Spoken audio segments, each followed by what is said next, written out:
Dear seekers, अब श्री शरद चंद्र चक्रवर्ती द्वारा लिखी गई पुस्तक विवेकानंद जी के संग में से कुछ अंश आप लोगों के साथ आने वाले समय में शेयर करेंगे। शिष्य होने के नाते श्री चक्रवर्ती जी का समय समय पर स्वामी जी से जो वार्तालाप हुआ वो इस पुस्तक में संकलित है। वर्ष 1897 ईस्वी, स्थान कलकत्ता से काशीपुर जाने का रास्ता और गोपाल लाल शील का बाग। रेलगाड़ी के इंजन को चितपुर पुल की ओर जाते देखकर स्वामी जी ने शिष्य से कहा, देखो कैसा सिंह की भांति जा रहा है। शिष्य बोला, ये तो जड़ है, उसके पीछे मनुष्य की चेतना शक्ति काम करती है और इसी से वो चलता है। इस प्रकार चलने से क्या उसका अपना बल प्रकट होता है? स्वामी जी पूछते हैं, अच्छा बतलाओ तो चेतना का लक्षण क्या है? शिष्य, महाराज चेतना वही है जिसमें बुद्धि की क्रिया पाई जाती है। स्वामी जी बोल उठते हैं, जो कुछ प्रकृति के विरुद्ध लड़ाई करता है वो चेतना है, उसमें ही चैतन्य का विकास है।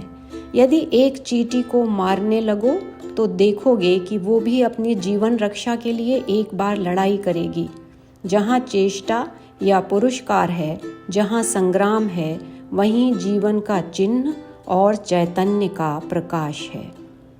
शिष्य पूछता है, क्या यही नियम मनुष्य और मनुष्य जाति के संबंध में भी ठीक है?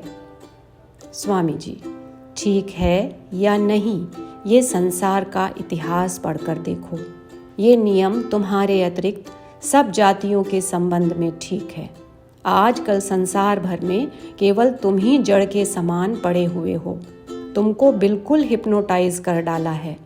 बहुत प्राचीन समय से औरों ने तुमको बताया कि तुम हीन हो, तुम में कोई शक्ति नहीं, और तुम भी ये सुनकर वैसा ही समझने लगे कि हम हीन हैं, निकम्मे हैं, और ऐसा ध्यान करते करते तुम वैसे ही बन गए।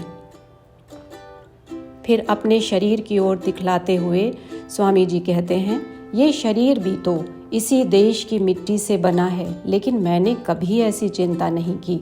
देखो, ईश्वर की इच्छा से जो हमको चिरकाल से हीन समझते हैं, उन्होंने ही मेरा देवता के समान सम्मान किया और करते हैं। यदि तुम भी सोच सको कि हमारे अंदर अनंत शक्ति, अपार ज्ञान, अदम्य उत्साह वर्तमान है और अपने भीतर की शक्ति को जगा सको, तो तुम भी मेरे समान हो जाओगे। शिष्य पूछता है, महाराज ऐसा चिंतन करने की शक्ति कहाँ से मिले? ऐसा शिक्षक या उपदेशक कहाँ मिले जो लड़कपन से ही इन बातों को सुनाता और समझाता रहे? हमने तो सबसे यही सुना और सीखा कि आजकल तो पठन पाठन केवल नौकरी के लिए है। स्वामी जी, इसीलिए दूसरे प्रकार से सिखलाने और दिखलाने को हम आए हैं। तुम इस तत्व को हमसे सीखो, समझो और अनुभव करो। फिर इस भाव को नगर नगर में, गांव गांव में, पूर्वे पूर्वे में फैला दो। सबके पास जाकर कहो, उठो, जागो, सो मत। संपूर्ण अभाव और दुख नष्ट करने की शक्ति तुम्ही में है। इस बात पर विश्वास करने से ही वो शक्ति जाग उठेगी। इस बात को सबसे कहो और साथ साथ सरल भाषा में विज्ञान, दर्शन, भूगोल, इतिहास की मूल बातों को भी सर्वसाधारण में फैला दो। मेरा ये विचार है कि मैं अविवाहित नवयुवकों को लेकर एक शिक्षा केंद्र स्थापित करूं।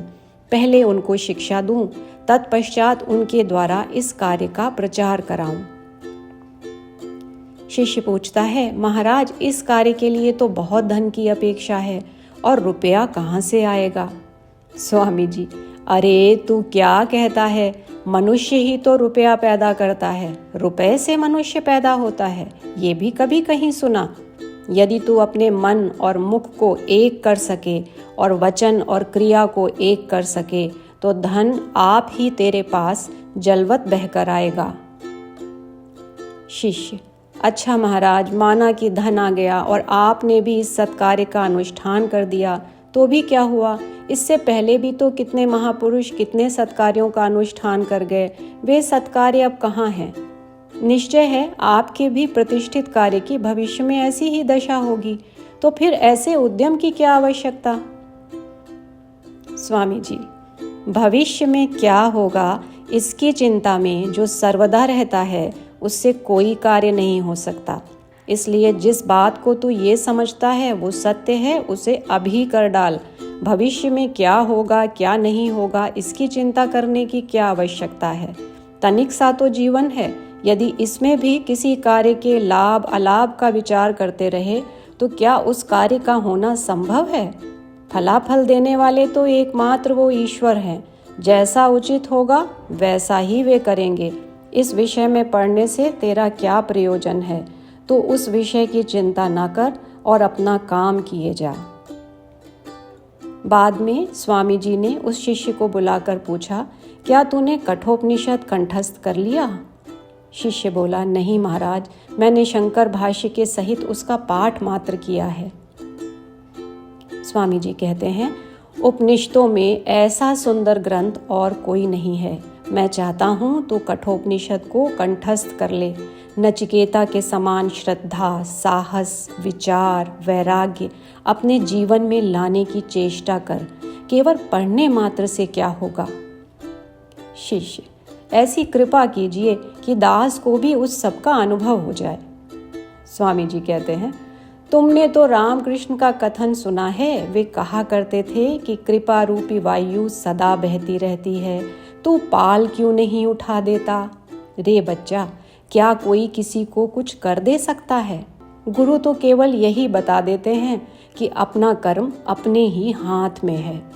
बीज ही की शक्ति से वृक्ष होता है, जल और वायु तो उसके सहायक मात्र होते हैं। शिष्य कहता है, तो देखिए महाराज, बाहर की सहायता भी तो आवश्यक है। स्वामी जी, हाँ है, परंतु बात यह है कि भीतर पदार्थ न रहने से सैकड़ों प्रकार की सहायता से भी कुछ फल नहीं होता। और आत्मानुभूति के लिए एक अवसर सभी को मिलता है, क्योंकि सभी ब्रह्म हैं। ऊंच नीच का भेद ब्रह्म विकास के तारतम्य मात्र से होता है। समय आने पर सभी का पूर्ण विकास होता है। इसीलिए शास्त्र में कहा है, कालेन आत्मनि विन्दति। शिष्य पूछता है, महाराज ऐसा कब होगा। शास्त्र से जान पड़ता है कि हमने बहुत से जन्म अज्ञान में ही बिताए हैं। स्वामी जी उत्तर देते हैं, डर क्या है, जब तू यहाँ आ गया है तब इसी जन्म में तेरी इच्छा पूरी हो जाएगी। मुक्ति, समाधि, ये सब ब्रह्म प्रकाश के पथ पर के प्रतिबंध को केवल दूर करने के लिए होते हैं, क्योंकि आत्मा सूर्य के समान सर्वदा चमकती है। केवल अज्ञान रूपी बादल ने उसे ढक लिया है। ये भी हट जाएगा और सूर्य का प्रकाश भी होगा। जितने पथ देखते हो वे सब इस प्रतिबंध रूपी बादल को दूर करने का उपदेश देते हैं। जिसने जिस भाव से आत्म अनुभव किया वो उसी भाव से उपदेश कर दिया, लेकिन सबका उद्देश्य एक ही है, आत्मज्ञान, आत्मदर्शन।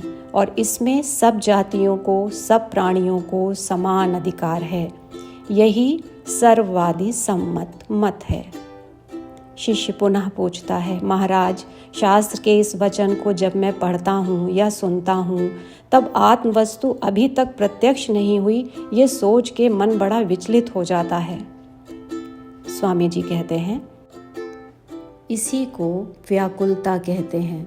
ये जितनी बढ़ेगी प्रतिबंध रूपी बादल उतना ही नष्ट होगा, उतना ही श्रद्धा जनित समाधान प्राप्त होगा। अनुभूति ही धर्म का प्राण है। कुछ कुछ आचार तथा नियम सब मान सकते हैं, कुछ विधि और नियम पालन भी सब कर सकते हैं, परंतु अनुभूति के लिए कितने लोग व्याकुल होते हैं। व्याकुलता ईश्वर लाभ या आत्मज्ञान के निमित्त उन्मत्त होना ही यथार्थ धर्म प्रवणता है। भगवान श्री कृष्ण के लिए गोपियों की जैसी उद्दाम उन्मत्तता थी, वैसी ही आत्मदर्शन के लिए होनी चाहिए।